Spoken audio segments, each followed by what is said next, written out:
نبی کریم صلی اللہ علیہ وسلم کے دور مبارک میں جب صحابہ کرام رضی اللہ تعالی مجمعین اور دیگر صحابہ کرام رضی اللہ تعالی مجمعین جمعے کے لیے آیا کرتے تھے نا، تو کون سا ایسا عمل کیا کرتے تھے؟ حضرت سہل بن سعد رضی اللہ تعالی عنہ نے فرمایا کہ میں ایک سن رسیدہ یعنی خاتون کو جانتا ہوں. وہ خاتون ایسی تھی جب لوگ جمعے کے لیے آتے تھے نا، وہ چقندر بو کر اس کا اچھا شیرہ بنا کر پھر جو ملا کر یعنی اچھا کھانا بنا کر جب لوگ جمعے سے فارغ ہو جاتے تھے نا ان کے لیے لے آیا کرتی تھی.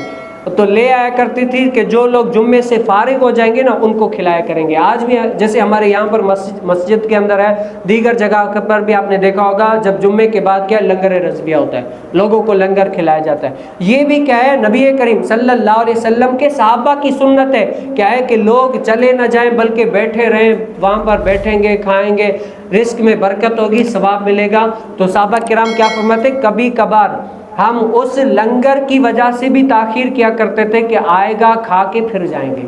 کیا ہے؟ آئے گا کھا کر پھر جائیں گے. تو صحابہ کرام رضی اللہ تعالی مجمعین یہ بھی عمل کیا کرتے تھے. السلام علیکم ورحمۃ اللہ وبرکاتہ. خوش آمدید علامہ آصف قادری آفیشیل میں. درس بخاری کی اس بابرکت سیریز کے لیے ہمارا چینل سبسکرائب کریں اور بیل آئیکن ضرور دبائیں.